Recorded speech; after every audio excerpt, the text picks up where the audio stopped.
we pulled these requirements together into one schedule. And we've budgeting for 2010 $1,640,000 for operation and maintenance expenses, and then we can see these growing at 3% a year for each of the subsequent years. And those numbers are really in line with what we had calculated the last time we were here. That they're a little higher because we've used a little higher inflation rate. The last study we used a 2% inflation rate. This time we're using a 3%, so they're just a touch higher, but not much.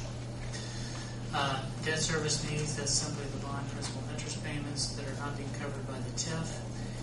There's no funds necessary to fund the reserve account because there should be enough TIF to fully fund that, so that'll be taken care of. And then the balance, we'll want to phase in our allowance for replacement improvements to get us up to that $366,000 a year target, recognizing we do have some funds in the improvement fund to take care of funding some of those other needs in the meantime. So we're going to want to phase that in to levelize the rates. When we do that, we have a need of about $2,835,000 over the next 12 months, increasing to $2,384,000 the following year, and $3,144,000 in 2012. Again, these are just a little less than what we'd anticipated. They are less than what we'd anticipated a year ago. When we compare those to the revenues, we find that the revenues have also dropped here as they have in the water utility. So while our costs are down a couple $100,000 a year, the revenues are down about $150,000 per year. So we have a shortfall or a gap of about $132,000 initially, growing to about $160,000 by 2012.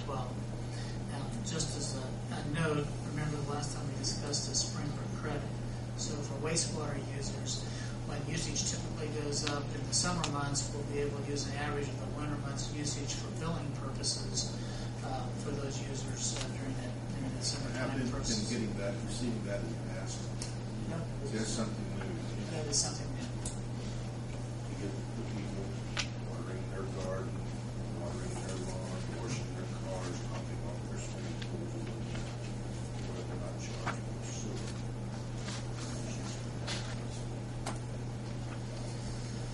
So while in the last study we were looking at more of a 4% increase, it's grown slightly to about a 5% increase over each of those years. The same uncertainty exists here as it did with the water utility. It's still uncertain what's going to happen with the economy and how those revenues might change in the future. So as with the water utility, there's an opportunity to phase the rates in, but with the caveat that they can be revisited each year and either reduced or rescinded during the time period as circumstances change. That's something just we'll understand that too. With the summertime discount for sewer, past this never happened. Batesville does it. They charge you, they sell you a small meter, and it's read monthly or quarterly, what have you. Then your bill for that water through that meter is not billed through sewer use. In this way, we don't have to deal with those small gauges selling them, maybe calibrating them from time to time. We give everyone an adjustment in their sewer through the summer months. You should be very, very much special. And there's a grade schedule that kind of gives you an idea about how the city's rates compare to others. And again, you're going to find a really wide range of rates if you start comparing utilities around the state. And again, it's all dependent on the size of the utility, the size of the city. Larger cities typically have lower rates because there's more customers to spread that fixed cost among. And then those that have made major improvements more recently tend to have higher rates than others that still have those improvements that have been made. With that being said, the current rate for 4,000 gallons or 533 cubic feet here is $26.12.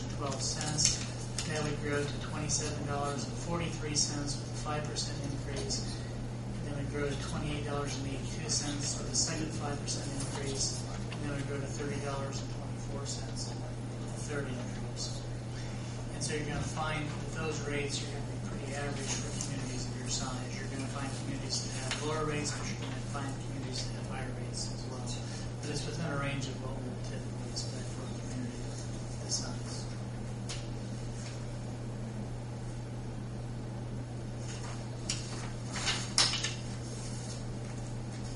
Some people higher than the water increase, Yeah, $1.30, $1.32. and I know it's money, I know money's tight, but overall, on residential, we're probably looking at $2 to $3 more per month. Given the That's large fair. range there. That's fair. That's for both water and sewer together combined.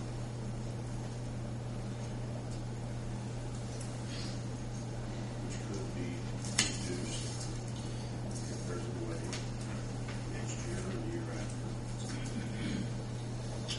He's showing $4 for president for phase 3.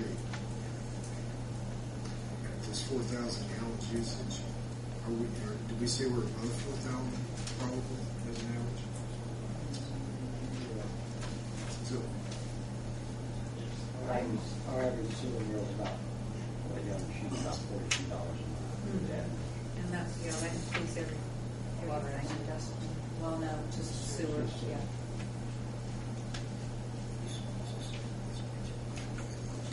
And like I say, we also have to be concerned about industry that's using the big water users. We don't want to try to stunt that growth or detour growth. Because when people shout and people pay their water bill. with these numbers you're giving here, what is the main driver? I see the projection of improvements or inflation? Or which thing is it? Well, for the city, it's the difference between what your rates are currently. If we had a 5% increase, what they would be expected to grow, followed by a subsequent 5% increase, followed by a subsequent 5% But increase. the reason for the 5% increase is it mostly the 3% inflation, or It's a combination of that's what I'm asking. What is the percentage that is improvements versus I don't know the percentage, but it's mainly a reduction in revenues from the industrial users. There's so much fixed cost in utility. As flows start to drop, then that means that fixed cost has to be shared by the remaining Gary, rate the payers. most important part, I think, is what Steve's asking is you've calculated 3% in there annually for increase in cost. And then you go to page 12, and that tells a lot of the story. Projected improvements that has to be done. right? Which you show on page 13, allowance for replacements and improvements. You've grown from 156 to 366,000.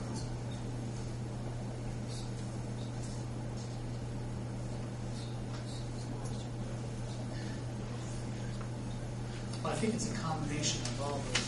We're trying to design rates to grow in to the amount that's being made available for replacements and improvements. If you kind of look down this list, the first obligation is to pay operating costs. The second obligation is to pay bond payments, and then what is left over becomes available for replacements and improvements. And rather than just jump directly to the $366,000, which is what we calculated in the capital improvement program, we thought it better to phase that in. So we would step the rate in with 5%, 5%, 5%, so that at the end of that time period, we would have $366,000 available to fund replacements and improvements. Now, while all that's going on, while that's being phased in, we can see that the operating expenses are projected to grow from $1,640,000 to $1,740,000. So it's really a combination of trying to get caught up with expenses to keep pace with inflation, and then rebuild the revenues sufficiently to be able to handle an expected level of improvements. So you can't really point at one thing; it's a combination. Okay, well, I guess the reason for my question, we've been doing a lot of improvement in between now and 2012. We've done a lot of improvement to ways